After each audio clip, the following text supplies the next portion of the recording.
आदाब नाजरीन, मैं सनम एजाज देख रहे हैं अब जेके स्पेशल हालात और वाक़ात पे। हमारी पहली नज़र शुरुआत उन हालात से, उन वाक़ात से जो कभी जम्मू कश्मीर में हुआ ही नहीं करते थे।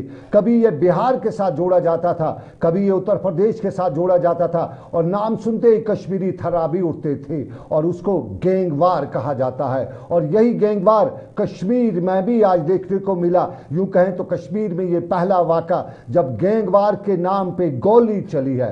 और श्रीनगर के नवा कदल बुलबुलंकर के इलाके में आज बाद दोपहर गोली चलने से 25 साला शख्स मेहरान अली पठान की मौत वाक़ा होती है। पहले बताया गया, साफ जाहिर है कश्मीर है और कश्मीर में गोली चलने के वाक़े को अक्सर फोर्सेस या मिलिटेंट्स के साथ जोड़ के देखा जाता है। और जो ही गोली चली बताया गया कि नामालूम बंदूकबरदारों ने गोली चलाई, लेकिन इसके फौरन बाद पुलिस का एक स्टेटमेंट आया और बताया गया कि ये गोली चलने के वाक़ा जो है गैंगवार का नतीजा है और गैंगवार के नतीजे में ये शख्स जख्मी हुआ है और जख्मी होने के बाद इसे श्रीनगर अस्पताल पहुंचाया गया, जहां डॉक्टरों ने बताया कि वो जिंदगी की जंग हार बैठा है। गैंगवार का मामला और गैंगवार के इस मामले में बताया जाता है कि गैंगवार असल में ग्रुपों की लड़ाई होती है और ग्रुप लड़ाई गैंगवार कश्मीर में अभी तक कभी सुनने का नाम ही नहीं था। और ये गैंगवार कहा जाता है कि पिछले कुछ दिनों से चल रहा था। मुकामी लोगों से बात करने के बाद यही मालूम हुआ कि ये गैंगवार पहलगाम भी पहुंचा था, पहलगाम से लेते लेते श्रीनगर तक पहुंचा और श्रीनगर में पहुंचने के बाद आज जवां शख्स जो बॉडी बिल्डर भी था गोली का शिकार होकर जिंदगी की जंग हार बैठा। एक नया मामला कश्मीर में और इस नए मामले में आज ही अगर लगाम इस पे नहीं लगाई गई तो आने वाले वक्त में ये बिहार जैसी सूरत-ए-हाल यहाँ पे भी पैदा हो जाए। मुआशरे से लेके पुलिस सभी की जिम्मेदारी कि इस गैंगवार या ऐसे वाक़ात में जो भी मुलव्वस हैं उनके खिलाफ सख्त से सख्त कार्रवाई होनी चाहिए, क्योंकि पहले ही कश्मीर में गोलियां चलती हैं, अमवात का सिलसिला होता ही रहता है, एक्सीडेंट्स होते हैं, मिलिटेंसी के साथ में मरते हैं लोग, तो फिर ये सब कुछ होते हुए अब नई मौत क्यों? और इस मौत का इलाज वक्त पे ही करना है, आज ही रोक लगानी है। ये शहर का एक बड़ा मामला, लेकिन अब हम दूसरे मामले पे चलेंगे जिसके हवाले से आज खुद सदर हिंद रामनाथ कोविंद ने बताया कि कश्मीर में तशद्दुद का नाम कभी नहीं था और होना भी नहीं चाहिए। कश्मीर की आइडेंटिटी उनके बकौल पिरवर से थी, विरासत से थी और कश्मीर की आइडेंटिटी, कश्मीरी की आइडेंटिटी कलम और किताब से थी। श्रीनगर में कश्मीर यूनिवर्सिटी के तुलबा को आज आज़ादी सनद पेश करने के मौके पर सदर हिंद रामनाथ कोविंद ने अपने खिताब में कश्मीर के जवानों को मुबारकबाद पेश करते हुए बताया कि कश्मीर का नौजवान कलम और किताब से दुनिया सर कर सकता है, दुनिया को फतेह कर सकता है। तशद्दुद की गुंजाइश न कश्मीर की विरासत में रही है न आगे होनी चाहिए, लेकिन उन्होंने इस बात का इकरार भी किया कि तशद्दुद है और इस तशद्दुद से हम सबको मुकाबला करना पड़ेगा। शेर Kashmir international convocation centre Srinagar में अपने खिताब से मैं ताबीर करते हुए उन्होंने बताया कि इस सरजमीन की खोई शान रफ्ता को दोबारा बहाल करने के लिए एक नई शुरुआत और पुरअज़म कोशिशें की जा रही हैं और उन्होंने कश्मीरियत को तशद्दुद से पाक करार देते हुए बताया कि कश्मीर के नौजवानों से मैं गुजारिश करता हूं कि वो उनकी उस विरासत से सबक हासिल करें जिससे दुनिया भर में कश्मीर मशहूर था। यहाँ आज 2.5 लाख के करीब उन तुलबा को असनाद दी गई, पेश की गई जिन्होंने जिंदगी के नए मुकाम में, नए पड़ाव में अब कदम भी रखा है।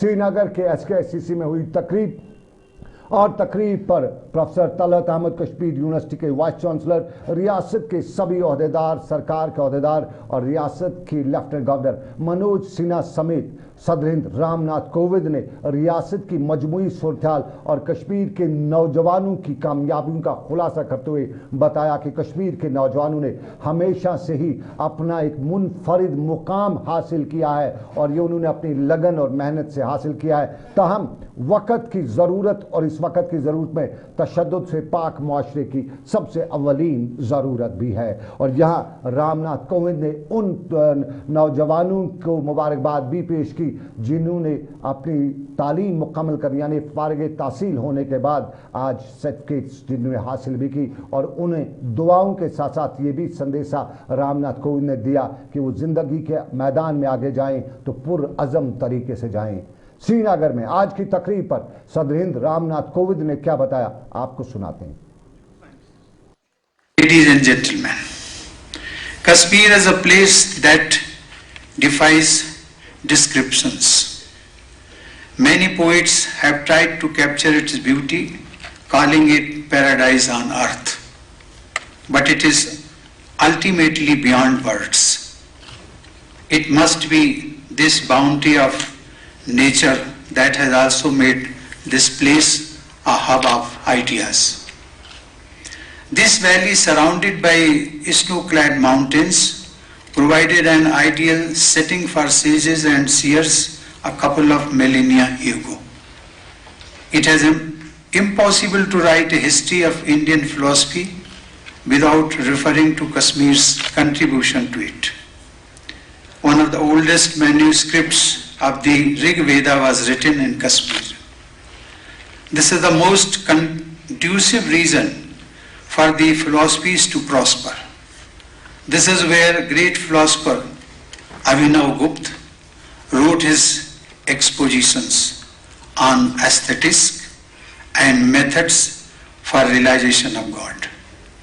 Hinduism and Buddhism flourished here, as did Islam and Sikhism after it arrived here in later centuries.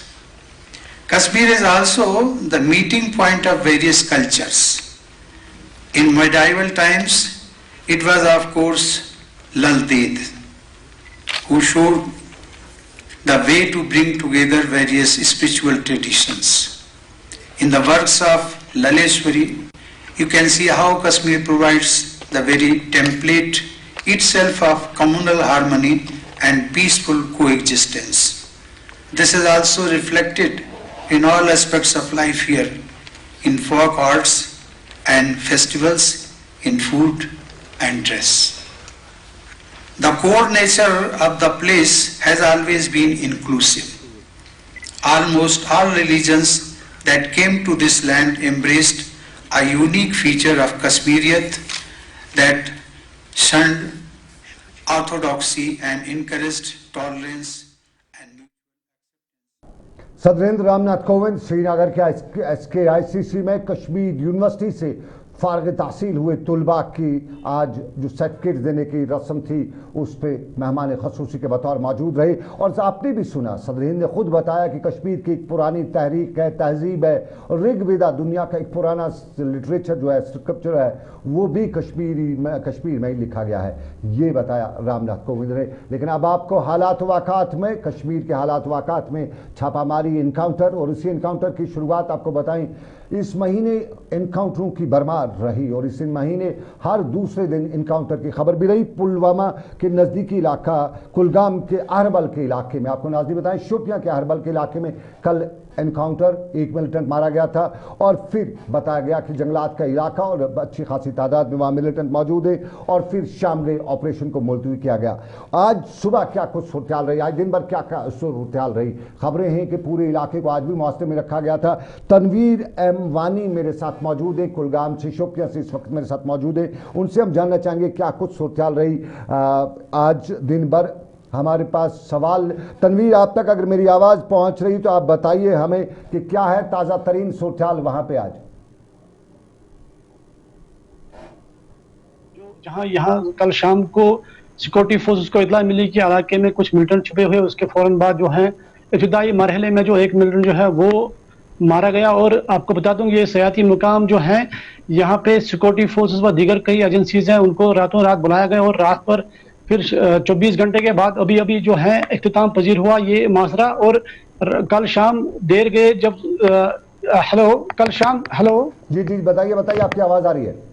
जी फिर रात भर जो है मुआसरे को खत्म किया गया क्योंकि अंधेरा हुआ था। उसके फौरन बाद आफ्ताब तलब होने से पहले ही जो है उसके फौरन बाद जो है फिर से मुआसरा शुरू किया गया और इब्तिदाई मरहले में जो है 1 मिनट जो है वो मारा गया। और आपको बता दूं कि जो जराए से ये जराए हम जानते हैं, आज सुबह से क्या कुलगाम के इस इलाके में अभी मुआसरा जारी है, तलाशी कार्रवाई जारी है या अब खत्म हो गया है? जी ये 24 घंटे का जो मुआसरा है अभी जो हमारे पास तफसीलात मुताबिक उसके मुताबिक जो है जो मुआसरा वो खत्म किया गया। लेकिन जो शोपियान वाला इलाका है उसमें बेसिकली ये इन बिटवीन है, अहरबल शोपियान और कुलगाम है, ये पीर पंचाल का रेंज है, जंगली इलाका है और यहाँ पे बहुत खदशा किया जाता है कि कहीं बहुत सारे मिलिटेंट्स हैं जो इस इलाके में छुपे हुए हैं। लेकिन फिलहाल हमारे पास जो जराये से ये खबर है, सरकारी जराये ने हमें ये बताया कि मुआसरा जो है वो फिलहाल इख्तिताम हुआ है 24 घंटे के बाद। लेकिन आपको बता दूं कि कल शाम भी यहाँ पे एक रेस्क्यू चलाया गया जिसमें 400 से ज्यादा जो अफराद हैं सयाह जो यहाँ पे आते हैं वो उनको दूसरी जगह पे मुंतकिल कर दिया गया, क्योंकि सेफली था वहाँ पे। बेसिकली वहाँ पे ट्रैकिंग वगैरह के लिए बहुत सारा हुजूम रहता है, उसके फौरन बाद ही पुलिस की जानिब से यहाँ पे रातों रात जो है 400 से ज्यादा अफराद जो है उनके महफूज मकाम पर पहुंच जाएगा। फिलहाल हमारे पास जो जराये हैं उसके मुताबिक ये है कि जो लश्कर का कमांडर है वो वहां पे मारा गया है, वो बहुत सारा कमांडर है और जिसकी अभी तस्दीक पुलिस ने, लेकिन ये तस्दीक की गई है कि एक मिलिटेंट जो है वो इस जगह पे मारा गया। बहुत शुक्रिया तनवीर हमें बता रहे थे कुलगाम से तफसीलात फराम करे थे। आपको नाज़रीन बताते चले इस इलाके में कल, चूंकि ये इलाका सयाहती मुकाम है, अहरबल दुनिया का सबसे खूबसूरत झरना यहाँ पे है और इस इलाके में कल अच्छी खासी तादाद में सयाहों की, चाहे वो लोकल सयाह हो या गैर रियासती सयाह हो, वो यहाँ पे गए हुए थे। लेकिन जब इलाके में, जंगलाती इलाके में ये सारी गोलियां चलने की आवाज़ सुनाई दी तो तब उन लोगों को रेस्क्यू करना पड़ा और पुलिस को काफ़ी मेहनत भी करनी पड़ी। उन सयाहों को, लोकल टूरिस्ट को या नेशनल टूरिस्ट जितने भी उनको करना पड़ा, उनको रेस्क्यू कराने के, और 400 के करीब लोगों को रेस्क्यू कराया गया। बड़ी हड़बड़ी यूँ कहीं भगदड़ बची थी इस सारी फायरिंग के वाक़ात में और बड़ी जानफिशा कोशिश की जा रही थी कि कोई कोलैटरल डैमेज ना हो। चलिए, ये साउथ कश्मीर का इलाका और साउथ कश्मीर के इलाके में एनकाउंटर की खबर, तनवीर हमारे साथ मौजूद थे, तनवीर ने पूरी तफसीलात बताई। लेकिन आपको नाज़रीन अब सियासत पर भी लिए चलते हैं और सियासत में कुछ आज बहुत कुछ हटके भी देखने को मिला। अभी तक यही देखने को मिल रहा था, पीडीपी या नेशनल कॉन्फ्रेंस या दूसरी जमातों से लोग इधर उधर जाया करते थे, कभी अपनी पार्टी में कभी पीपल्स पार्टी में। लेकिन आज कुछ हटके हुआ और आज डंगी वछा की डीडीसी मेंबर ने पीपल्स पार्टी से इस्तीफा देकर अपनी पार्टी में शमूलियत करी। पीपल्स पार्टी यानी सज्जाद गनी लोन की पार्टी छोड़ अल्ताफ बुखारी की पार्टी में शिरकत की और ये पिछले दिनों डंगी वच्छा से डीडीसी की मेंबर मुंतखब हुई थी पीपल्स पार्टी की टिकट पर। और आज श्रीनगर में अपनी पार्टी के दफ्तर पर हुई एक छोटी सी तकरीब में उन्होंने पार्टी में शमूलियत इख्तियार करने का ऐलान भी किया और यहाँ पे ऐसा पहली बार हुआ है और यहाँ मीडिया भी था, बड़ा मामला था, इवेंट बड़ा था और इसी इवेंट को मौके पर अल्ताफ बुखारी से भी पूछा गया। साफ ज़ाहिर सवाल उनसे यही पूछे गए कि कुछ दिनों से आल पार्टीज मीटिंग जो दिल्ली में हुई है उसके हवाले से लोगों में खदशात हैं, सियासी जमातें भी उस पर बयान दे रही हैं। फारूक अब्दुल्ला का तो बड़ा तेज़ बयान आया है, महबूबा मुफ्ती भी बता रही हैं और अवामी पार्टी तो इस पर खामोश है, अपनी पार्टी इस पर तो खामोश है। लेकिन क्यों खामोशी है, क्या ये सियासी जमातों के बयान आते हैं? अल्ताफ बुखारी से ये पूछा गया, जवाब सुनते हैं अल्ताफ बुखारी ने क्या बताया। ये आज डंगी वच्छा से जो डीडीसी मेंबर परनीत कौर जी थी, उन्होंने आज ज्वाइन किया अपनी पार्टी में। ये पीपल्स कॉन्फ्रेंस में थी और वहां से इन्होंने, देखिए मुझे बहुत मालूम नहीं है डॉक्टर फारूक साहब ने किस बिना पे कहा कि प्राइम मिनिस्टर साहब उसको फॉलो नहीं कर रहे हैं या अगर पीडीपी वाले कह रहे हैं। जहां तक अपनी पार्टी का ताल्लुक है, जो हमें फॉलो अप करना है हम लगे हुए हैं। सईद अल्ताफ बुखारी अपनी पार्टी के सरबराह श्रीनगर में आज तकरीब के बाद मीडिया से बात कर रहे थे और परमीत कौर के हवाले जिस तरह उन्होंने बताया कि पीपल्स कॉन्फ्रेंस सज्जाद गनी लोन की सरबराही में वाली पार्टी से इन्होंने अलहदगी इख्तियार की और अपनी पार्टी में शमूलियत इख्तियार की। ये कुछ हटके सा मामला, लेकिन इसी मामले के साथ साथ आपको बताते चले कि हटके मामला एक और है। आतिश जनी का वाक़ा और ये श्रीनगर के नूरबाग के पालपोरा के इलाके में दौरान शब पेश आया है और आग खौफनाक लगी। इस आग में 5 रिहायशी मकानात और 2 रिहायशरों को नुकसान पहुंचा है। यहाँ बताया गया कि गुंजान आबादी वाला ये इलाका और गुंजान आबादी वाली इस पंपोश कॉलोनी में आग एक मंजिला इमारत से शुरू हुई और फिर जंगल में आग की तरह फैलती गई, आसपास के मकानों को अपनी लपेट में ले लिया और फिर आग है कि खाक पे बिठा देती है। करीबन एक बड़ी आबादी, बड़े कई कुंभों को इस आग ने, आतिशजनी के वाक़े ने खाक पर बिठा दिया। फायर सर्विस के साथ साथ दूसरे अमले ने रात को ही कोशिश की थी लेकिन आग बुझाने में देर हुई, काबू में नहीं लाया जा सका और यहाँ पे आग जब तक काबू में लाई जाती तब तक ये बहुत नुकसान कर चुकी थी।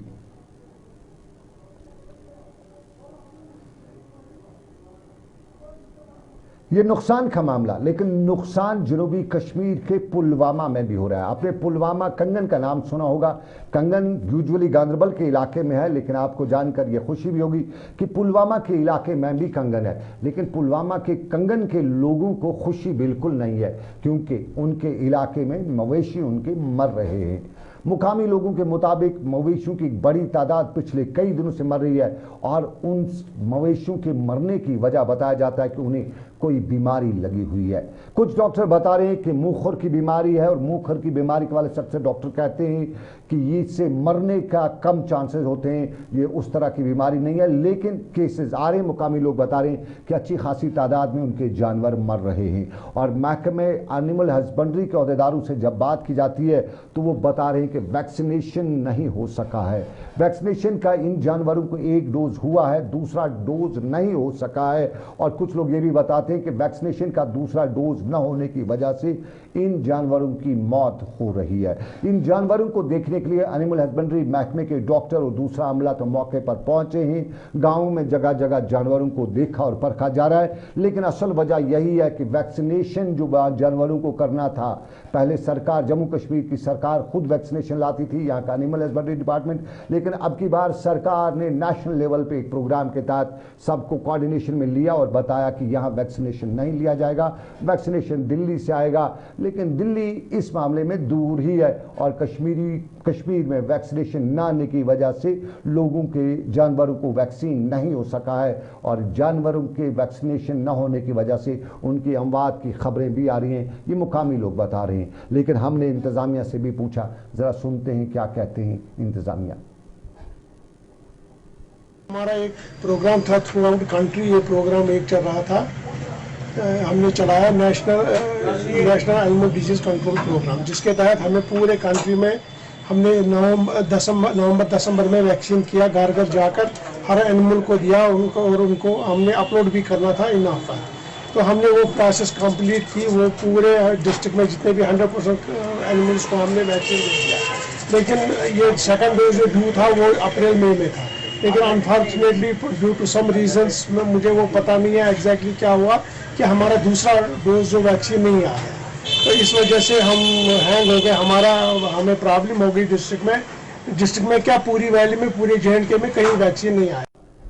चलिए, ये पुलवामा का हाल व अहवाल, मवेशी मर रहे हैं, एनिमल हस्बेंड्री महकमे के पास वैक्सीन नहीं है, और इस वैक्सीन के लिए कहा जाता है कि मारामारी है जानवरों की। लेकिन अब हम दूसरे पहलू पे चलते हैं, और ये गर्मी की मारामारी है। गर्मी खूब फैली हुई है, और गर्मी खूब फैली, माफ़ कीजिएगा, फैली नहीं है बल्कि गर्मी पड़ रही है। और कल रात का दर्जरात पिछले 30 साल से ज़्यादा का दर्जरात था, और महकमा मौसमियात का ये भी कहना है कि ये सूरत हाल जो है इसमें कहीं राहत भी दिखाई दे रही है। और बताया जा रहा है कि श्रीनगर में कल रात का कम से कम दर्जा -24.6 डिग्री सेंटीग्रेड रिकॉर्ड किया गया है, और आमतौर पे कश्मीर में, श्रीनगर में 18.7 डिग्री रिकॉर्ड किया जा रहा था, यानी करीबन 8 डिग्री जो है मौसम वो उसके ऊपर है। और आपको ये भी बताते चले, जम्मू में तेज़ बारिशें हो रही हैं। महकमा मौसमियात ने कल बताया था बारिशें होंगी, और जम्मू में अच्छी खासी बारिशें भी हुई हैं, और जम्मू में रात का दर्जा 25.2 डिग्री सेल्सियस था, जबकि यूजुअली जम्मू में इन दिनों में 26.4 डिग्री सेल्सियस मौसम रिकॉर्ड किया गया है। महकमा मौसमियात का ये भी कहना है कि अभी मौसम के मिजाज में बड़ी तब्दीली तो नहीं आएगी, लेकिन कहीं न कहीं हल्की हल्की बारिशों की वजह से कुछ राहत जो है जम्मू कश्मीर के लोगों को मिलेगी, और अगले 24 घंटों में जम्मू कश्मीर में बारिशों का इम्कान भी है। ये बारिशों की बात, मौसम की बात, लेकिन मौसम के साथ साथ आपको बताते चले कि श्रीनगर के दरियाई जहलम के पारिमपुरा के इलाके से आज एक मर्द की लाश बरामद की गई है। बताया जाता है कि लगभग 50 साल के एक मर्द की लाश को दरियाई जहलम में देखा गया, और उसके बाद वहां मुकामी लोगों और पुलिस ने उससे बाहर निकाला और उसको बाज़ाब्ता तौर पर करीबी अस्पताल लिया गया है। इस मर्द की फ़िलहाल शिनाख्त नहीं हो सकी है, और मौत की वजह भी अभी नहीं मालूम हो सकी है। लेकिन एक और पहलू है जिसे हम कोविड कहते हैं, हम तीसरी लहर से डर भी रहे हैं, लेकिन डर से आगे जीत भी है, और ये जीत वादी कश्मीर कश्मीर के कई इलाकों में देखने को मिल रही है। हम कोविड के खिलाफ लड़ते लड़ते हम जीत भी रहे हैं। और जिला तरक्याती कमिश्नर बांडीपुरा डॉक्टर उवैस ने आज एक बार फिर ये दावा किया कि बांडीपुरा में हम कोविड से लड़ के कामयाब हुए हैं, कामयाब हो रहे हैं, हम होंगे, लेकिन एहतियाती तदाबीर ज़रूरी है। और इन एहतियाती तदाबीर में सरकार ने पहले SOPs जारी कर रखी हैं, उनका ख्याल रखना है। ये अगर कोई कोविड केसेस पॉजिटिव आते हैं दिन के, वो डिटेक्ट किए जाते हैं। जो वैक्सीनेशन है 45 प्लस की वो 100% की जा चुकी है और 18 to 44 की जारी है और उसकी भी 33,000 डोजेस अभी तक दी जा चुकी हैं। मेरी गुजारिश है 18 to 44 ब्रैकेट एज ब्रैकेट में जो लोग हैं वो वैक्सीनेशन ज़रूर करवाएं और जिन लोगों का भी सेकेंड डोज वैक्सीन का पेंडिंग है वो भी ज़रूर करवाएं ताकि हम इस बीमारी से लड़ते रहें, क्योंकि वायरस पूरी तरह से ख़त्म नहीं है, वायरस हमारे बीच में ही है। और जो दिन में कभी 1 या 2 कोई पॉजिटिव आते हैं उससे बात पता चलती है कि अभी भी इन्फेक्ट हो रहे हैं। तो ये ज़रूरी है कि हम पूरी तरह से प्रिकॉशन लें और ये जो SOPs हैं, कोविड SOPs हैं, उनको फॉलो करें। ये हमारी पॉजिटिविटी आज 0.09% है, जो कि काफ़ी कम है, लेकिन ये ऐसा नहीं। चलिए, कोविड से हम लड़ रहे हैं, लेकिन कोविड से लड़ते लड़ते हमारी सरकार भी बहुत से मामलात को भूल रही है। पिछली बार जब कोविड की दूसरी लहर आई तो उसके लिए वजह बताई गई थी, सरकार पर भी इल्ज़ाम लगे थे कि हमारी टूरिस्ट डेस्टिनेशंस को, हमारी गार्डन पार्क को खुला छोड़ा गया और उस खुला छोड़ने के नतीजे में लोग गाइडलाइंस भूल गए, SOPs भूल गए और फिर कोविड की दूसरी लहर मुंह फाड़ के कश्मीर आ पहुंची थी। और कश्मीर के हालात या वहीं जम्मू कश्मीर के हालात में भी बड़ा डरावना पहलू पैदा कर दिया था। आज भी कई जगहों पर इस तरह की खबरें आ रही हैं और कुछ कुछ सरकार पर, इंतज़ामिया पर भी इल्ज़ाम आयद किए जा रहे हैं कि इंतज़ामिया की तरफ से ही इस तरह के प्रोग्राम मुनाकिद किए जा रहे हैं जिसकी वजह से कोविड फैलने का खतरा है। इंतज़ामिया से गुजारिश, लेकिन इंतज़ामिया के साथ साथ हमने आपको टेलीविज़न स्क्रीन पर कल ही खबर बताई थी, हमने बताया था कि पटन का गनीपुरा का स्कूल और इस स्कूल के नज़दीक में इस ईद पर जो उजड़ी, जो वेस्ट प्रोडक्ट्स हमारे कुर्बानी के जानवरों को निकले हैं उनको सरेरा छोड़ा गया है। और हमने खबर चलाई, हमने बताया बड़े ख़तरे की बात है। इंतज़ामिया उस पर हरकत पे आई और पटन के SDM सैयद फ़हीम ने आज पूरे मामले को सीरियस लेते हुए यहाँ सारे को दबाने का इंतज़ाम किया, तो इलाके के लोगों के लिए राहत का पैगाम लाया। और ये पटन के इलाके में खबर हमने चलाई, इंतज़ामिया हरकत में आई और इंतज़ामिया की इस हरकत के दौरान लोगों के लिए राहत की सांस फराहम हुई। ये बड़ा पहलू था और उसी पहलू के साथ साथ अपने नाज़रीन को हम उस पहलू पे लिए चलेंगे जो हमने कल भी बताया था। हमने कल अपनी खबर में बताया था कि कश्मीर दुनिया की वाहिद जगह है जहाँ 10 साल का बच्चा भी मंशियात का आदी हो सकता है और ये मंशियात का आदी 10 साल का बच्चा दुनिया की सबसे ख़तरनाक नशा यानी हीरोइन का आदी हो चुका है। हमने एक आपको तफसीली रिपोर्ट बताई थी और उसी तफसीली रिपोर्ट के पस मंज़र में अपने नाज़रीन को बताएं कि हमें कई लोगों ने बधाई भी दी, मुबारकबाद भी दी, लेकिन उस पर आने से पहले आपको बताते चलूँ पुलिस ने भी आज बधाई का काम किया है, मुबारकबादी का काम। और ये पुलवामा पुलिस ने गडूरा के इलाके में एक बदनाम ज़माना मंशियात फरोश को गिरफ्तार किया है और गिरफ्तार करके उसके सहन से जो कुछ भी निकाला है उससे सबके रोंगटे खड़े हुए। ज़मीन में दफन यहाँ पे मंशियात और मंशियात के लिए इस्तेमाल होने वाली मशीनरी, मंशियात के लिए जो इस्तेमाल हो रही है मशीनरी, उसको यहाँ पुलिस ने ज़ब्त किया है और पुलिस ने यहाँ जो चक्की बरामद किया है उसे यहाँ मंशियात में बनाने में इस्तेमाल किया जाता था। गडूरा पुलवामा पुलिस की एक बेहतर कार्रवाई। लेकिन आपको नाज़रीन बताएं, मंशियात के ख़िलाफ़ हम सब खड़ा हैं, हमें सबको इकट्ठे होना चाहिए। और हमें जो कल रिपोर्ट हमने जारी की थी उस रिपोर्ट के पस मंज़र में हमें कल बहुत से लोगों ने जहाँ कहीं हमारी वाह भी की, लेकिन कई लोगों ने हमसे सवाल भी उठाए। हमने कल बताया कि पुलिस जानती भी है, कई कई जगहों पे आंख बंद करती है, तो हमें ये बताया गया कि हमारे वकला भी इस मामले के लिए कहीं न कहीं जिम्मेदार हैं, जो इन मंशियात फरोशों के लिए नून कानून में जो लचकपन है उसको ढूंढ निकालते हैं। भारी फीस के इवज़ इन मंशियात फरोशों की ज़मानतें कराई जाती हैं और हमारे वकला से बहुत से लोगों ने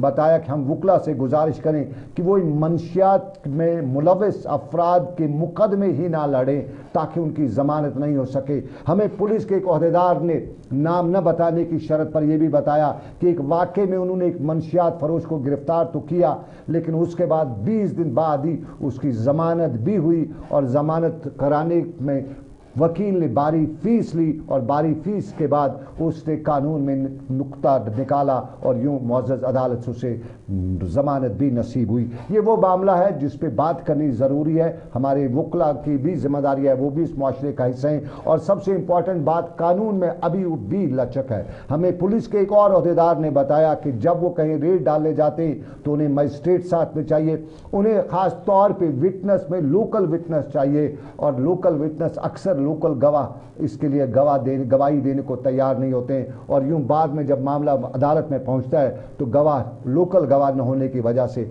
जमानत हो जाती है। तो थोड़ा कानून सख्त हो जाए मंशियात फरोश के खिलाफ तो फिर बात बन सकती है। ये एक पहलू, लेकिन आपको बताते चलें बात दूसरी भी बनाना चाहते हैं। हमारे यहाँ जिस गली नुक्कड़ पे जाएं आपको छोटा बच्चा ज़रूर मिलेगा, ख़ास तौर पे आपको रेड लाइट्स पे छोटा बच्चा ज़रूर मिलेगा जो आपके गाड़ी के पास आएगा, आपसे भीख मांगता रहेगा। ये श्रीनगर में भी है, ये राजौरी में भी है और राजौरी में भीख मांगने वालों की तादाद भी अच्छी खासी है। श्रीनगर की हर चौराहे पर, हर रेड लाइट पर, हर रेड सिग्नल पर ये भीख मांगने वाले आपको ज़रूर मिलेंगे। कश्मीर से इनका ताल्लुक तो है नहीं, कश्मीर के बाहर से गैर रियासती हैं और यहाँ आके इंतज़ामिया भी खामोश तमाशाई है। इन बेगर्स के खिलाफ कोई कार्रवाई करने के बजाय यहाँ इंतज़ामिया तमाशा देख रही है और ये मामला जो है हमारे अरबाब इक़दार तक पहुँचाना ज़रूरी है कि हर गली नुक्कड़ पे जम्मू कश्मीर की एक मनफी नेगेटिव पिक्चर ये खूब बयान करते हैं। और अगर बाहर से कोई सयाह कश्मीर आता है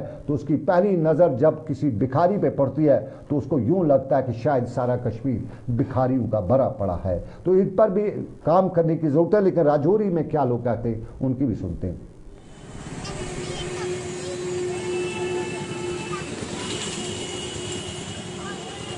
हर गली नुक्कड़ पे भिखारी, लेकिन कश्मीर में बड़े दावे किए जाते हैं। कश्मीरी का अक्सर दावा है कि यहाँ कोई भी बिना छत के नहीं है, लेकिन हम एक तस्वीर आपको दिखाते हैं। ये हंदवाड़ा इलाके की ये तस्वीर है। ये तस्वीर आप देखिए, ये खातून और इस खातून के साथ साथ ज़रा इसका झोंपड़ा भी देख लें।